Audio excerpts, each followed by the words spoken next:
South Australian police have publicly condemned an interstate reporter who claims Gus Lamont's grandmother threatened her with a shotgun. Police say the Daily Mail employee was trespassing on the distraught family's property as search teams were launching a fresh hunt for the missing 4-year-old. The disappearance of 4-year-old Gus Lamont has become more than a missing persons case. It has become a national mystery, one that refuses to quiet down no matter how much time passes. What began as a frantic emergency search has slowly transformed into something deeper, something far more unsettling. And today, investigators, locals, and even former detectives all agree on one thing: something about this case does not add up. People across Australia are asking the same questions. How can a child vanish from a familiar property without leaving a single trace? How can an area searched by hundreds, on foot, by helicopter, by drone, still hold no clues? And why does this case feel so different from the countless outback disappearances that came before it? To understand that, you have to look closely at the timeline, the land, and the people who were there during those critical minutes. You have to understand how investigators think when a case stops behaving like a simple disappearance and starts behaving like something else entirely. For weeks, South Australia Police searched every corner of the property, mapping the ground inch by inch.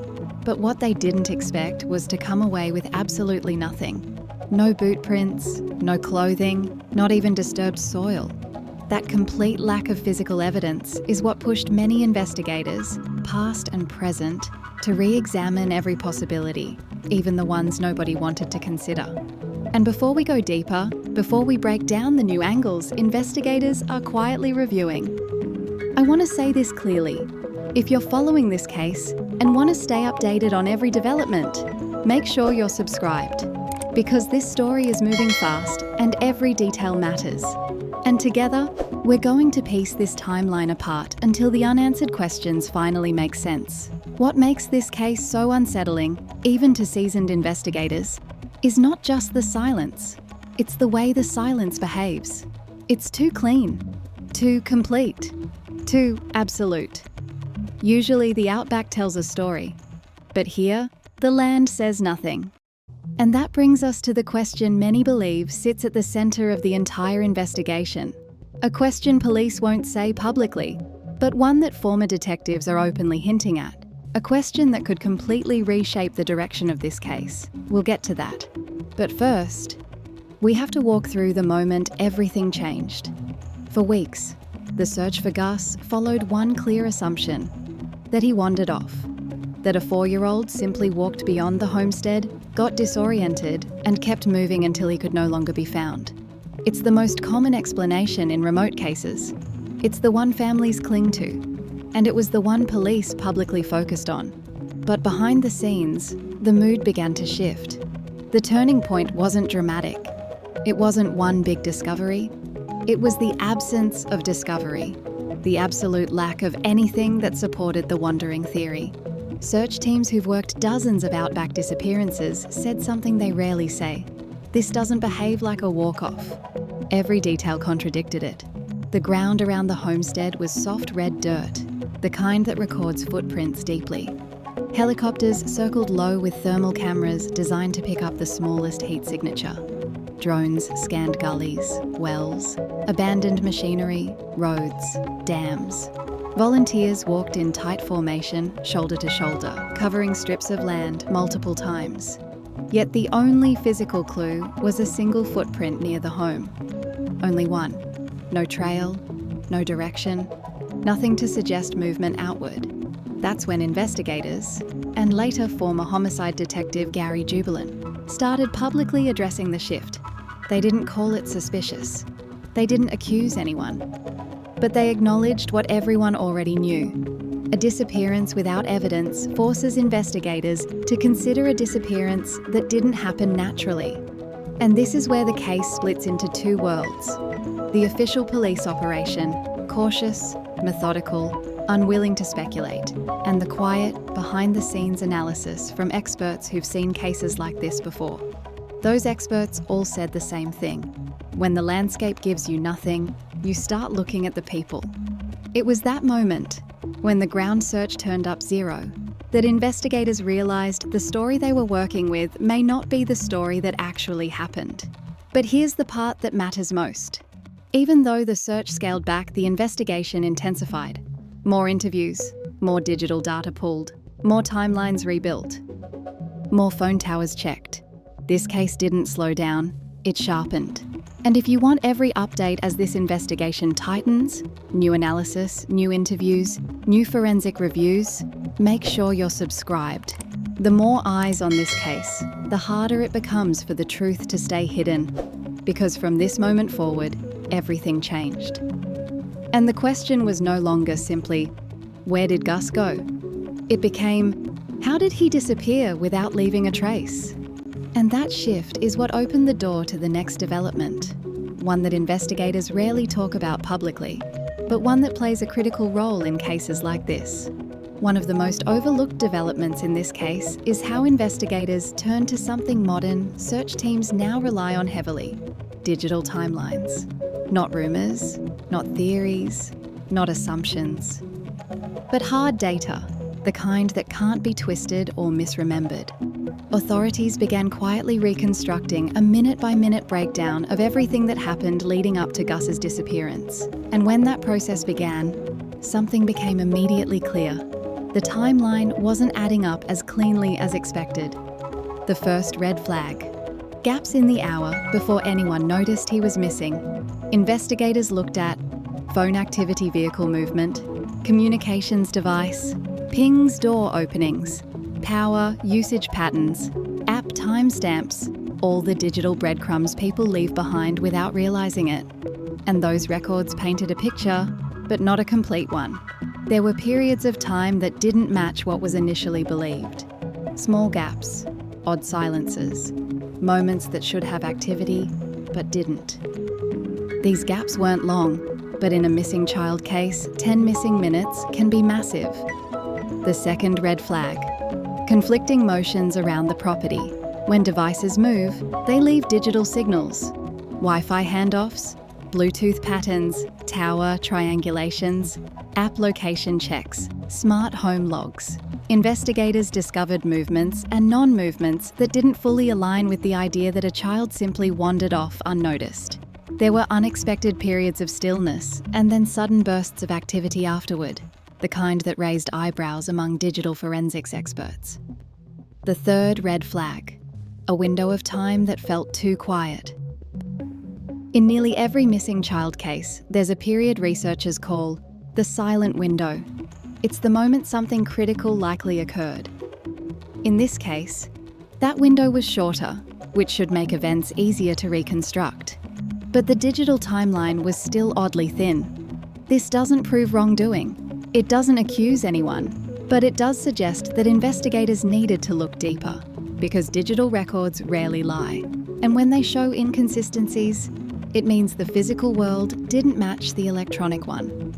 Why this matters so much: a child vanishing in such a short time without leaving physical tracks is already unusual. Add in digital inconsistencies, and investigators know the case needs far more scrutiny than a typical wandering incident. It's details like these that keep this case active, evolving, and closely monitored by people who specialise in timeline reconstruction. And you're going to want to see the next part, because the moment investigators revealed these concerns, attention shifted to something else entirely: the actions in the first hour after the disappearance. If you're following this case closely, stay with us and make sure you're subscribed so you don't miss when we break down the mistake investigators believe happened during that critical first hour. Now, let's talk about something that continues to puzzle investigators. And honestly, it puzzles the public too. Because when a 4-year-old disappears in such a short window of time, the first hour becomes everything. That's where the truth usually hides. And in this case, that first hour had problems. When investigators went back over the timeline, retracing every action and every movement, they identified what they now describe as a critical disruption in how the search unfolded. And when you hear this, you'll understand why it matters. The first issue: the search didn't start immediately in a structured way. Now, this isn't about blaming anyone. Families panic, and that's completely human. But investigators noticed something important. The very first search efforts scattered in multiple directions at once. People went left, others went right. Some checked the homestead, others checked the yard. All good intentions. But in a missing child situation, especially in open land, this can accidentally destroy the most important part of the case: the original footprint. The ground where the child might have walked, stood, slipped, or been carried was immediately filled with the footsteps of panicked adult. By the time trained trackers arrived, the surface was already overwhelmed with overlapping tracks, making it nearly impossible to isolate Gus's movement. And investigators admitted this was a major setback. That's why I always tell viewers, make sure you're subscribed if you want breakdowns that focus on facts, not assumptions, because these details completely change how you look at the case. The second issue: a delay in calling for outside assistance. Again, not criticism. In remote areas, families often try to handle things themselves first. But investigators say there was a delay in notifying authorities, even if it was only short. And in a missing child case, a delay of even 20 to 30 minutes can widen the search radius, reduce scent, trail strength, increase risk of environmental exposure, complicate tracking patterns, confuse timeline reconstruction. What investigators found is that the period before the official search was activated remains one of the most unclear parts of the entire case. And that's exactly why this story has stayed in the public eye for weeks. The third issue: a sudden surge of activity, but too late. Once authorities were finally called, everything escalated quickly. Dozens of volunteers, emergency services, air support trackers, dogs, drones. But that surge, investigators say, came after the most valuable hour had already passed.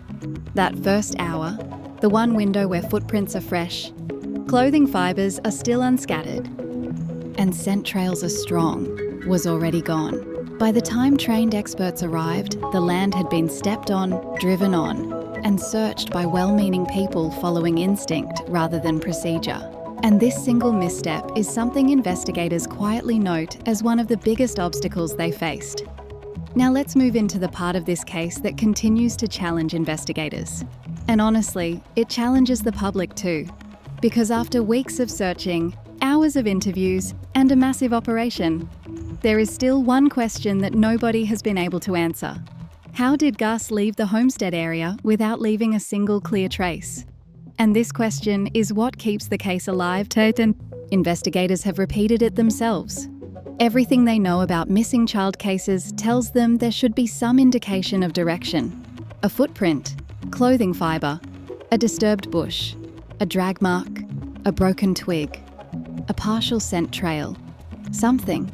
Anything. But after thousands of man-hours, nothing definitive has been recovered that points to a specific path. And that unusual absence is what continues to bother investigators, because children almost always leave a trail, even if it's small. Let me break down what that really means. 1. The ground was soft enough to capture tracks, but produced none.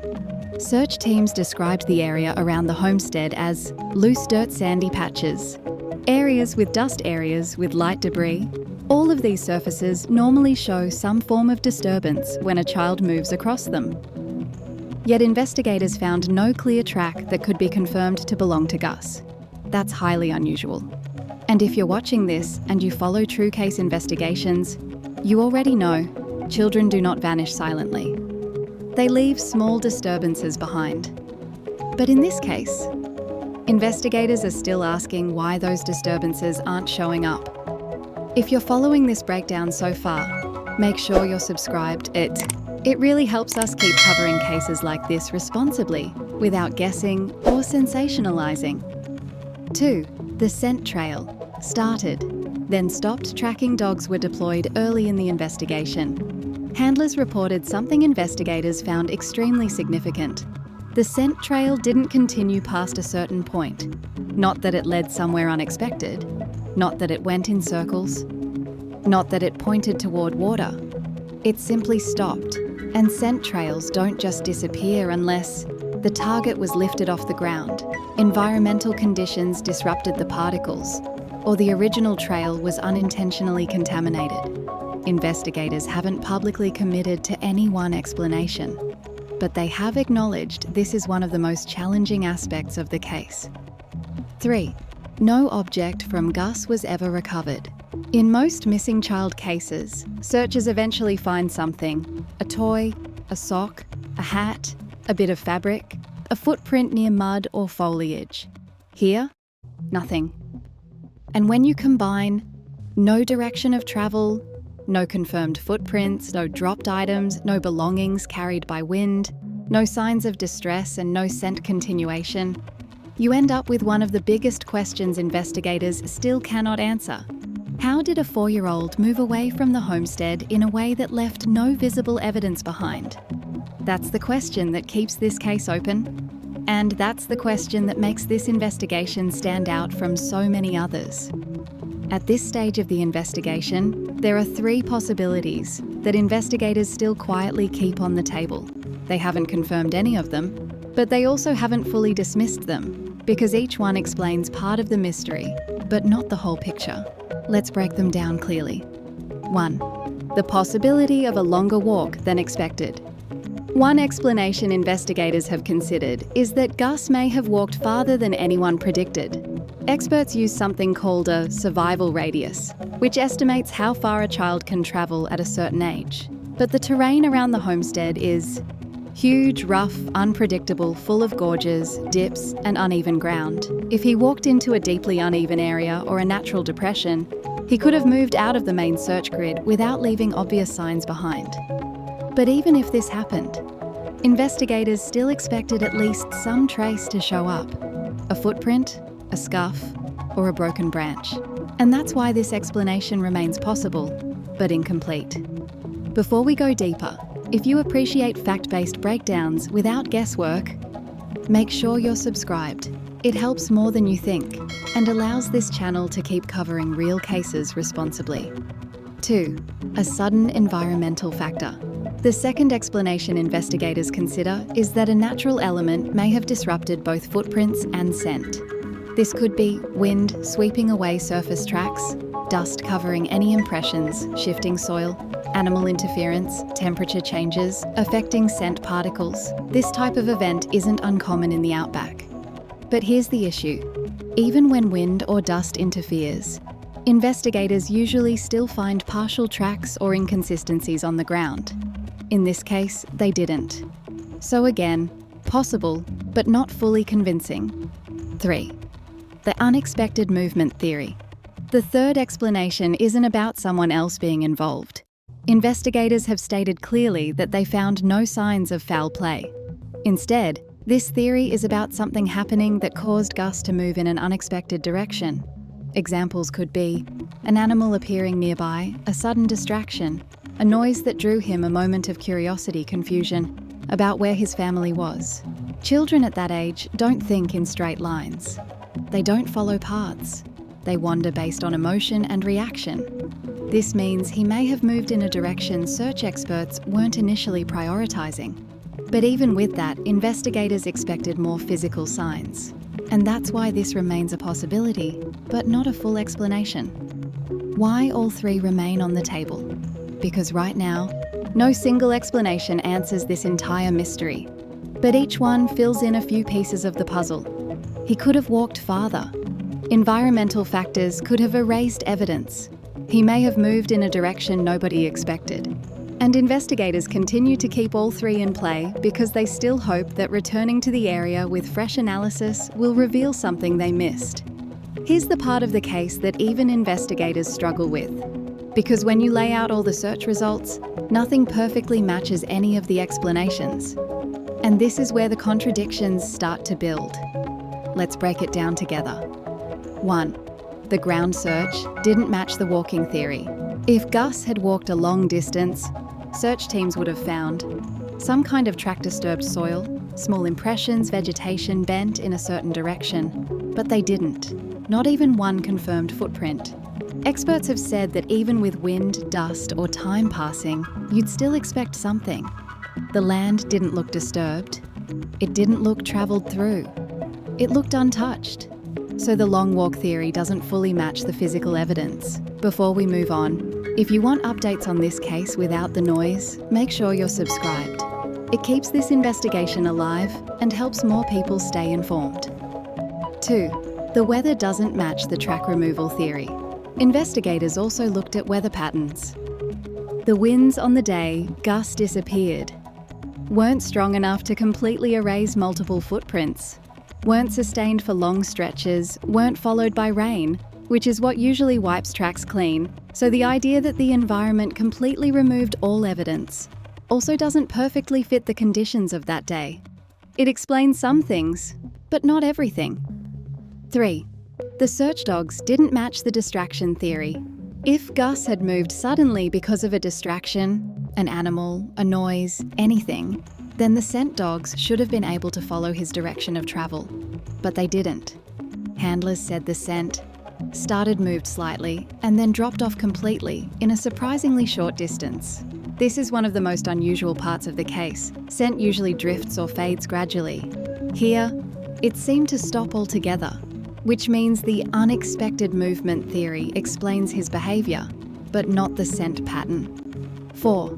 The search radius doesn't match the lack of discovery. Even if you assume he walked farther than predicted, the environment erased signs. He changed direction unexpectedly. The search radius was still massive. Teams covered distances far beyond what a 4-year-old is believed capable of travelling. They used aerial scans, helicopters, drones, grid walkthroughs, thermal imaging horses, local volunteers, and trained search specialists. All collected data pointed to one conclusion. If Gus was out there in those early days, something should have been found. But nothing was. And that's what makes this case so difficult to fit into any single explanation. 5. That's why investigators say this case doesn't behave like a normal missing child search. Gary Jubelin said it plainly. This case doesn't follow the usual patterns. When you put all the facts side by side, here's what you get. The distance doesn't fit the environment, doesn't fit the scent, doesn't fit the search radius, doesn't fit the lack of evidence, doesn't fit. Everything clashes with everything else. This isn't speculation. It's what the evidence shows.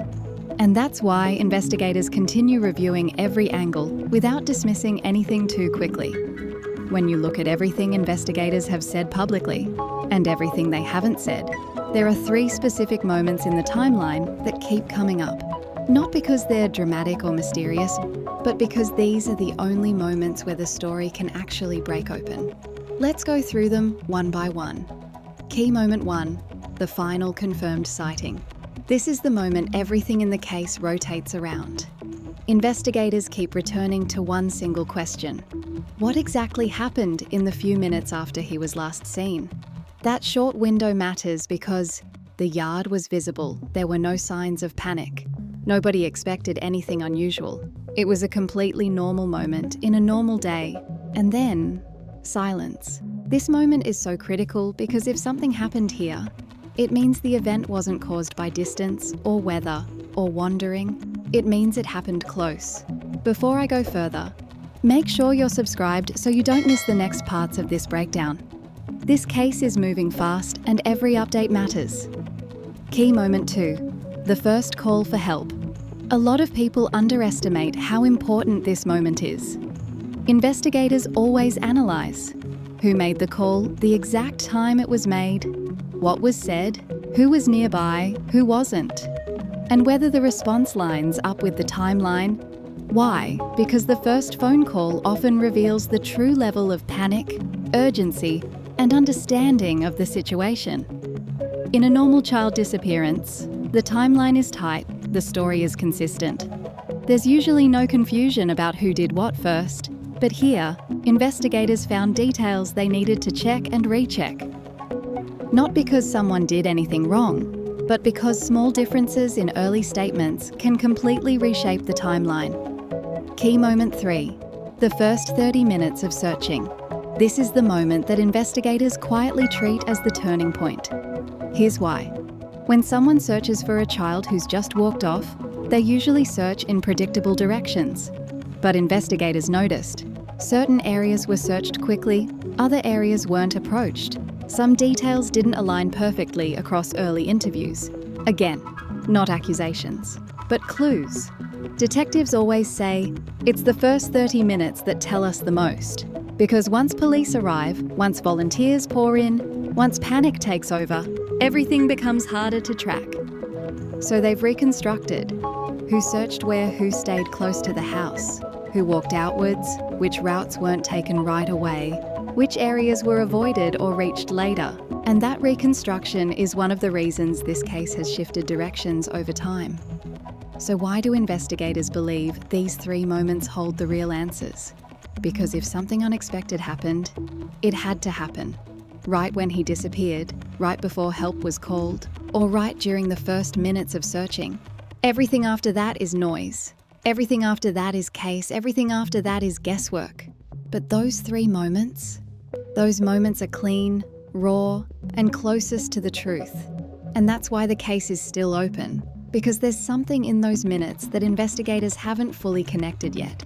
Now, after all the searching, all the interviews, all the digital checks, and all the analysis of the property, there's still one theory that investigators simply cannot eliminate. Not because it's dramatic, not because it's sensational, but because the evidence hasn't been able to shut it down completely. And that theory is this: someone close to the property may know more than they've said. Let me be very clear. This is not an accusation. This is not pointing at any specific person. And this is not claiming guilt. This is simply acknowledging what investigators themselves have hinted over and over. The circumstances don't fit a simple wandering off scenario. Here's why that theory remains open. 1. The environment doesn't match a random disappearance. Experienced trackers have said it repeatedly. No clear footprints, no disturbed soil, no tracks leading away, no signs of distress, no clothing caught on branches. In a rural property like that, complete silence from the landscape is rare. Investigators know the land should have said something, but it didn't. And when the environment doesn't speak, they look at people. 2.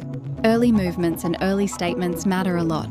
In the first hours of any investigation, detectives examine who was closest, who arrived, who left what was said, what wasn't said, and what changed later.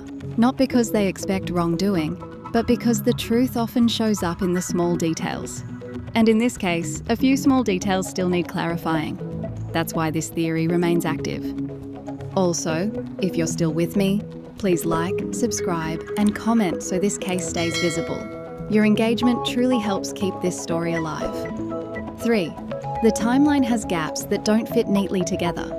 Detectives have a full reconstruction of that afternoon, but there are still short, unexplained windows, slight timing differences, and a few statements that need re-verification. These gaps aren't proof of anything sinister, but they are enough to keep the theory open. Because investigators know that when timelines don't fully lock into place, there's usually a reason. 4. The lack of physical evidence actually strengthens this theory. In many outback cases, backpacks are found, toys are found, clothing is discovered, animal traces appear, tracks lead in predictable directions. Here, nothing. The land gave absolutely nothing back. This is extremely unusual. And when the physical world provides 0 clues, detectives shift their focus toward human factors instead. 5. Police have confirmed there is no evidence of foul play, but no evidence of wandering either. That puts investigators in the most frustrating category a case can land in: unexplained absence with incomplete data. In situations like this, detectives cannot close the door on anyone who is close to the property. Not publicly and not privately. That's why this theory stays alive. It's not about suspicion, it's not about blame. It's about the fact that nothing else fits perfectly. So why haven't investigators ruled it out? Because until the timeline is exact, until every movement is confirmed, until every message and call is cross-matched, and until one final piece clicks, they cannot say with confidence what truly happened. And that's what keeps this case open. And that's why your support, your likes, your comments, your subscriptions matter. They keep this story from disappearing. They keep pressure on the case. They keep awareness alive.